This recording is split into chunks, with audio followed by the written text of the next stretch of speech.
Saya akan menjelaskan tentang perbedaan encoding ANSI atau ASCII dan Unicode pada font aksara Nusantara. Apa sih encoding gitu ya? Dalam istilah komputer, encoding adalah cara mengolah karakter. Dia bisa bentuknya huruf, angka, tanda baca, simbol gitu ya, ke bentuk yang paling pas agar bisa disimpan atau dikirim. Karena di komputer itu semuanya disimpan dalam bentuk 0101. Nah, bagaimana agar rangkaian 0101 tadi lebih efektif gitu ya? Bisa menggunakan bentuk yang lebih tinggi, misalnya kayak heksadesimal. Nah, kita pakai macam-macam bentuk penyusunan. Nah, di sini salah satunya adalah ANSI, American Standard Code for Information Interchange. Jadi ini yang pertama banget dipakai. Cuman ada 128 slot gitu ya.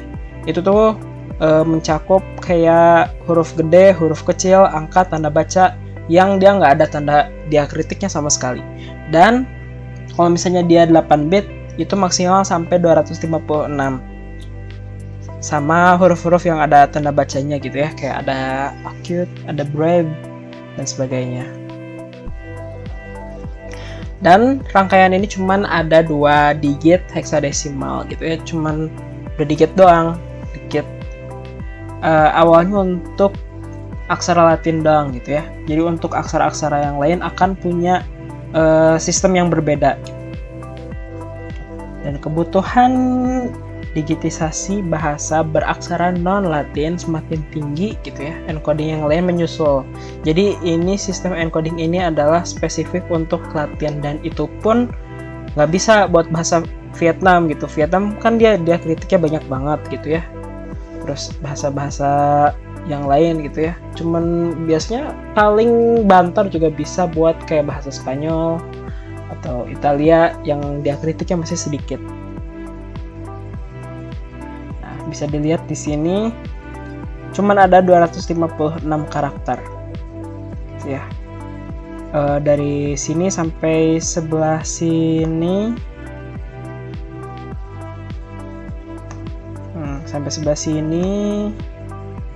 ini nggak dipakai buat huruf, tapi dia buat karakter kontrol gitu ya. Jadi kayak page break, terus kayak di enter dan sebagainya, itu ada dimasukin dari sini sampai sini.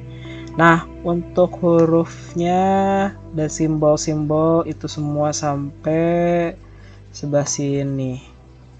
Nah, sebelah sini ini karakter kontrol lagi kalau nggak salah. Nah, nanti langsung masuk ke huruf dan simbol lagi. Nah, ini cuma ada 256, itu sangat sedikit dan tidak bisa mengcover berbagai macam bahasa ya, maaf. Oke. Nih, kalau untuk bahasa-bahasa yang beda gitu ya, bahasa-bahasa yang dia kritiknya banyak banget, itu dia pakai kita pakai lebih dari satu kode. Ya misal kayak huruf M ini kan dia tadi masuk ke yang 256 tadi kan. Maka di sini kode heksadesimalnya cuman ada 1. Nah, sementara ini huruf-huruf yang dia double. Nah, ini pakai 2. Karena nggak bisa kalau diketik cuman pakai 1 gitu ya. Karena nggak muat. Cuman 256. Dan untuk huruf-huruf seperti ini dia punya double diakritik gitu.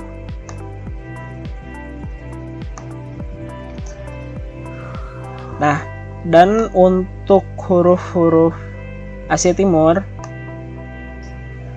kayak di sini ada hantu,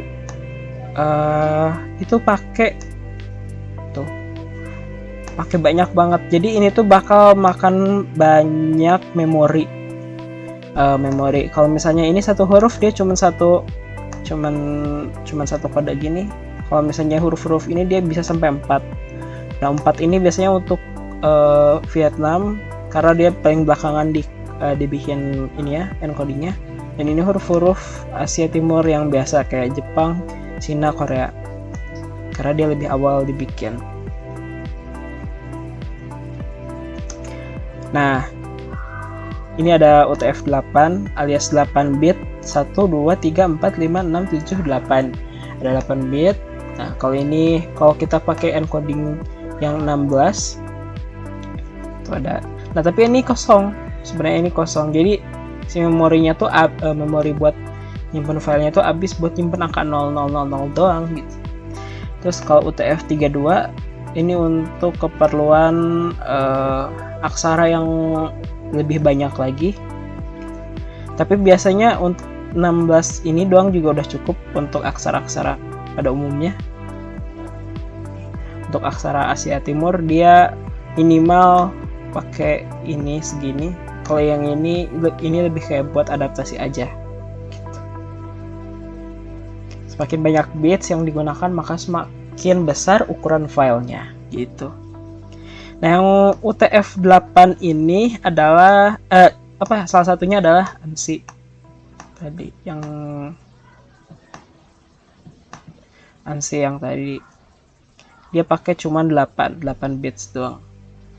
Lebih hemat sih karena dia awal-awal komputer dibikin itu cuma bisa nyimpen sedikit data aja.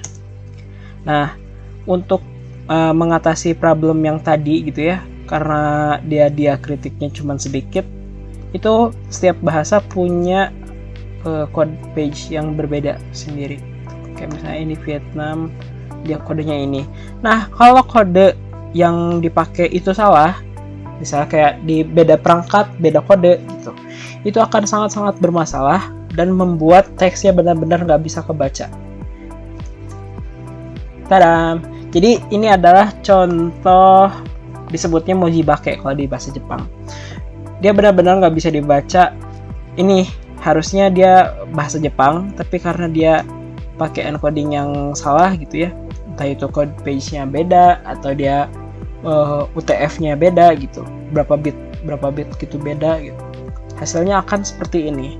Nah, ini zaman dulu sering terjadi karena tidak pakai Unicode. Nah, bisa kita lihat gini, kalau misalnya penerapannya pada aksara-aksara lokal gitu, di sini ada font namanya Ngalagalna gitu ya. Ini aksara Sunda huruf ma, tapi di sini tulisannya adalah Latin letter small m, alias dia tuh minjem slot Latin. Dan ini Lampung karena dia nggak ada di Unicode, terpaksa dia harus pakai ANSI. Misalnya kayak ini huruf C, di sini tulisannya Latin letter small c. Nah, contoh font ASCII. Ini fontnya pakai Kalakai, yang ini adalah Ngalagena. Ada problem, huruf tertentu itu tidak akan bisa ditampilkan secara benar gitu. Misalnya kayak di sini ada koma, kita ganti font itu langsung komanya hilang. Misalnya kayak terus di sini ada panon poe, suara e-nya dia rusak gitu ya, nggak bisa ditampilkan dengan benar, jadi kotak-kotak gitu. Karena di font ini dia sistemnya beda gitu, penempatan huruf-hurufnya. Dan ini adalah kalau misalnya si aplikasi penampilnya nggak ada font Kalakai, nggak ada font Ngalagena, itu akan ditampilkan dengan tampilan seperti ini gitu. Banyak tanda baca yang letaknya di mana aja gitu, karena dia tidak sesuai dengan Unicode gitu. Dia tidak menampilkan aksaranya itu sendiri. Dia meminjam slot aksara Latin. Nah, untuk mengatasi tantangan tersebut lahirlah Unicode gitu ya. Jadi Unicode ini diciptakan untuk menyelesaikan konflik antar encoding gitu. Dia beda bahasa, harus beda, ini ribet gitu ya. Jadi kita bikin, bukan kita ya, mereka bikin sebuah sistem kode yang membuat semua bahasa tidak perlu punya kode masing-masing, hanya butuh satu kode saja. Unicode adalah sebagai cita-cita terfasilitasinya seluruh aksara dan simbol yang digunakan seluruh umat manusia gitu ya. Jadi entah itu historis, entah itu masih dipakai, selama itu pernah digunakan oleh manusia gitu, ada bukti-bukti sejarah dan sebagainya, itu bisa dimasukin ke dalam Unicode, bisa didaftarkan. Dan harus dibikin proposalnya dulu kalau mau. Konflik encoding antar bahasa menjadi minimal.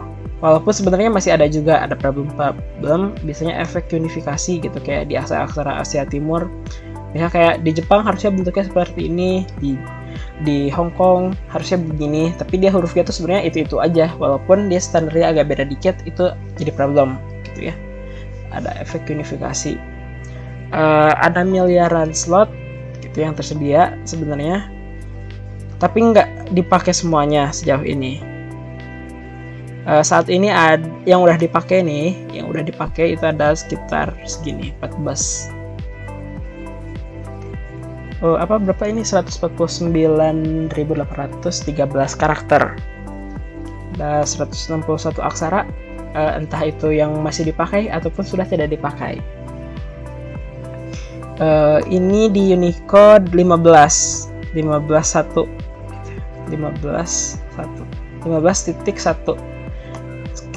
Terakhir di update itu 12 September 2023. Lumayan baru ya. Nah, ini font aksara berbasis Unicode. Nah, bisa dilihat di sini ada huruf Na, dan di sini tulisannya adalah Japanese letter Na. Jadi sebenarnya untuk mengecek apakah fontnya Unicode atau tidak, itu kita bisa pakai karakter map. Kalau kita pakai OS operating systemnya Windows, ini biasanya akan terinstall bawaan. Di sini ada Japanese letter Na. Di sini juga ada huruf E, di sini Sundanese letter E.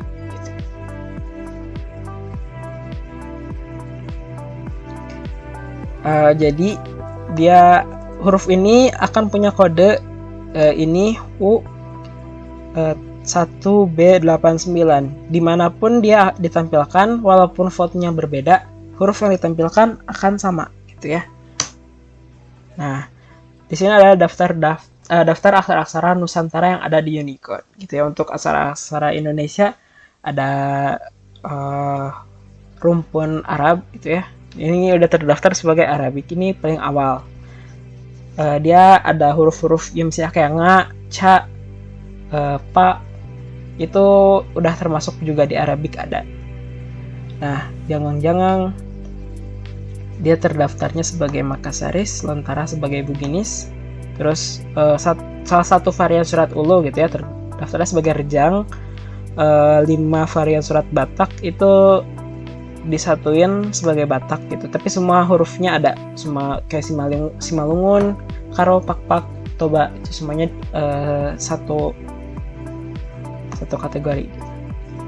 Untuk aksara Sunda ini dia punya 2 blok, ada Sundani sama Sundani Supplement. Ini Sundani Supplement itu untuk tanda baca historis, kayak misalnya kayak bakso tengah.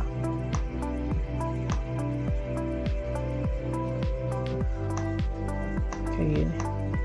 Nah, ini tanda baca seperti ini dimasukinnya ke Sundani Supplement. Karena dia lumayan telat gitu masuknya kalau nggak salah. Untuk aksara Bali Sasak, Jawa Madura, dan Kawi.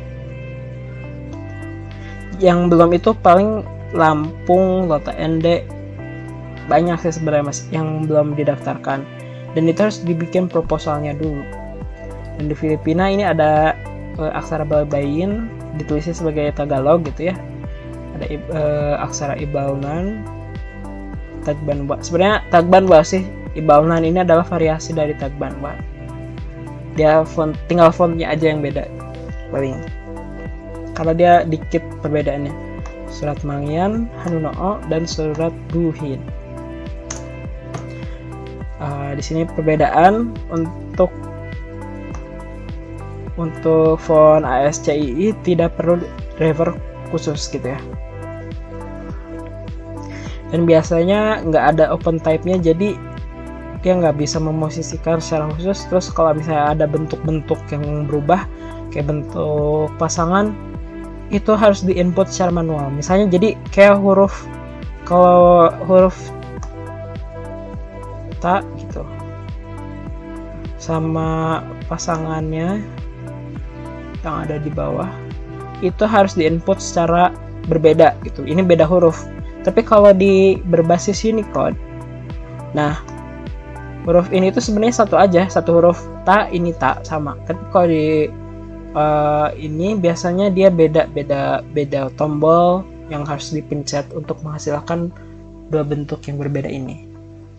Data yang diketik di font tidak bisa diurutkan. Jadi dia tuh urutannya bakal misalnya A, terus B, terus C. Misalnya kita nulis daftar nama murid di sebuah kelas, nanti tuh urutannya bakal kayak gini.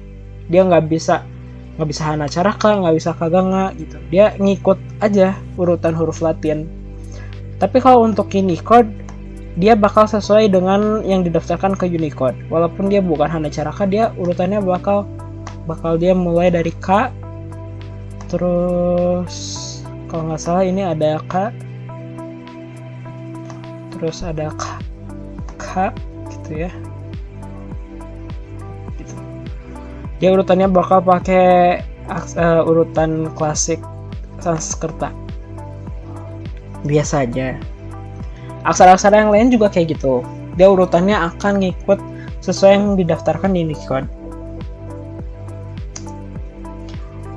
Jika teks diubah fontnya dengan font Asia yang lain gitu, belum tentu bakal cocok gitu. Kayak tadi yang tulisan Bubui Bulan, dia masih sama SCII tapi dia bermasalah. Sebenarnya bisa diatasi dengan cara bikin font yang dia pemosisian setiap karakternya itu pada slot yang sama gitu ya. Tapi kan itu memang butuh standarisasi dan tidak ada yang membuat standarisasi untuk font ASCII gitu. Nah, kalau untuk Unicode dia diubah fontnya, dia akan tetap sama hurufnya, walaupun ya beda doang bentuknya, beda style doang. Paling parah pun dia bakal kotak-kotak gitu, kotak-kotak, nggak kerender karena dia di font itu nggak ada. Biasanya di HP, kalau di komputer dia bakalan sistemnya itu bakal nyari font yang setidaknya ada gitu, biasanya kayak gitu. Oke, sekian dan terima kasih. Di sini ada macam-macam aksara yang sudah terdaftar di Unicode, yang belum paling ini Lampung.